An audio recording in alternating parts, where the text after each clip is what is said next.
My name is Dr. James Case, and I am the Chief Scientific Officer at Cardiovascular Imaging Technologies. This educational video will review how to use the ImagenPRO cardiac PET processing software to correct for misregistration between the transmission and rubidium emission datasets. Misregistration between the emission and transmission datasets in cardiac PET is probably the most common and significant artifact that requires correction in cardiac PET. All images in cardiac PET should be reviewed for misregistration and corrected whenever possible. To correct for misregistration using the ImagenPRO software, first we bring up the study within the main processing window. Within this window, we first begin the rotating images by clicking on the sync button on the far left.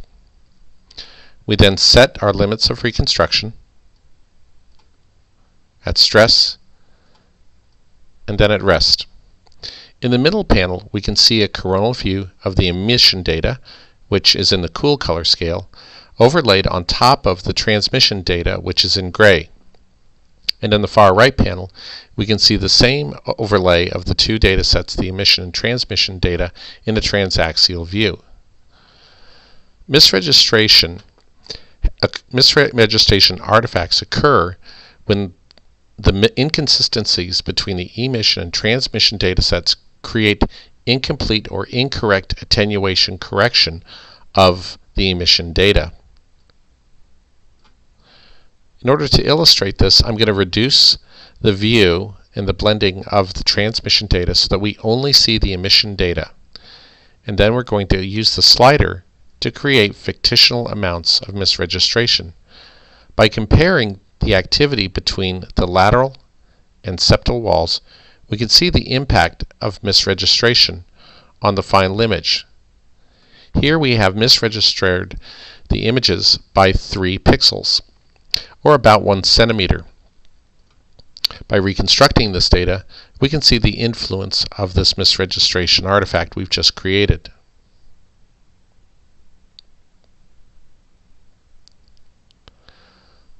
So within this view, we can see that the misregistration artifact has created a very significant defect within the lateral and anterior walls of the myocardium that completely reverse when looking at the rest. Now this particular artifact is completely fictitious and a result of the incorrect attenuation correction caused by misregistration of the transmission and emission data. If we go back to the original processing screen, we can see that the myocardium is misregistered into the lung field of the transmission dataset, causing an undercorrection of the emission counts in the image. So the obvious solution would be to move the heart outside of the lung field, and we can see that it in fact restores the appearance of the lateral wall relative to the septal wall to nearly the same activity appearance. However, if we overcorrect, and here we're going to exaggerate and overcorrect for misregistration, we can move this artifact that we saw that was previously on the lateral wall over to the septal wall. So in this particular image, we previously had a defect that was apparent on the lateral wall, and now by merely shifting it to the other side and overcorrecting for the misregistration, we end up moving that defect from the septal, or from the lateral and anterior walls, over to the septal and inferior walls at 180 degrees. So it's not enough to merely move the heart out of the lung field. It has to be in the correct place. So how do we know we have the correct placement of the myocardium, the emission myocardium, relative to the transmission data sets? We can use the lung as fiducial markers for identifying where to place the emission data relative to the transmission data. Rubidium is a thallium is a thallium and potassium analog that's readily taken up not only in the myocardium but in the lungs, and we can take advantage of this fact and use the lung uptake to help guide our eyes as to where it should be. So first I'm going to shift the heart well out of the way,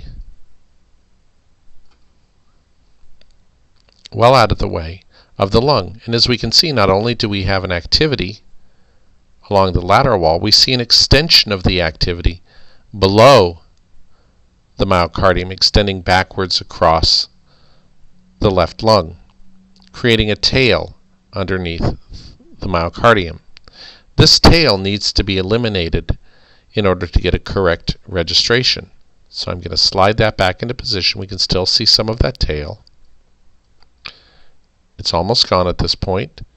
It's gone, and at this point we're starting to see some activity popping up on the right lung. So again, I'm going to exaggerate that point.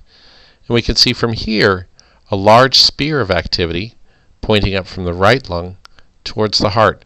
And that's misregistration in the other direction.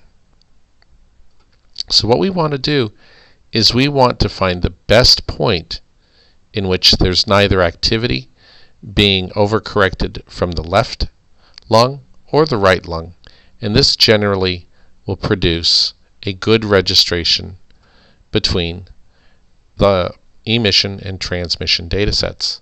So finally, before we're done, we review in the coronal view the vertical displacement of the myocardium.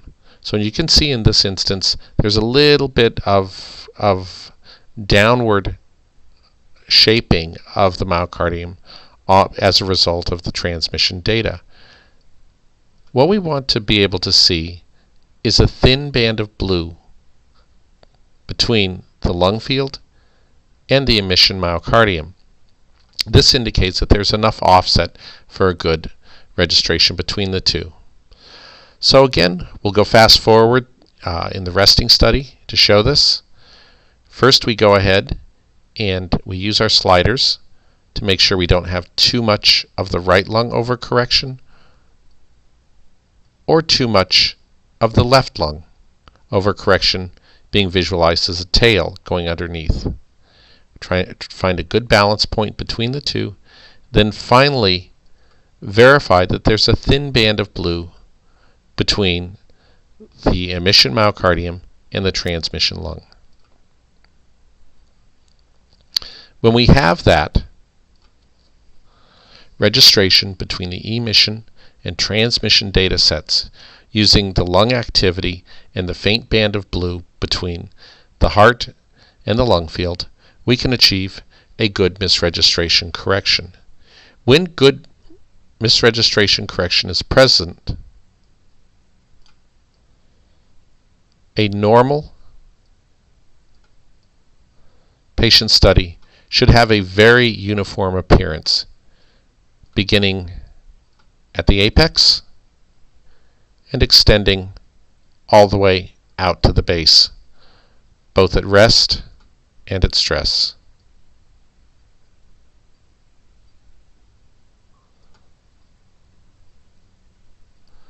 To request more information or to schedule a training session on ImagenPRO and correcting for misregistration, please contact Stacy Corder at scorder@cvit.com or phone at the telephone number before.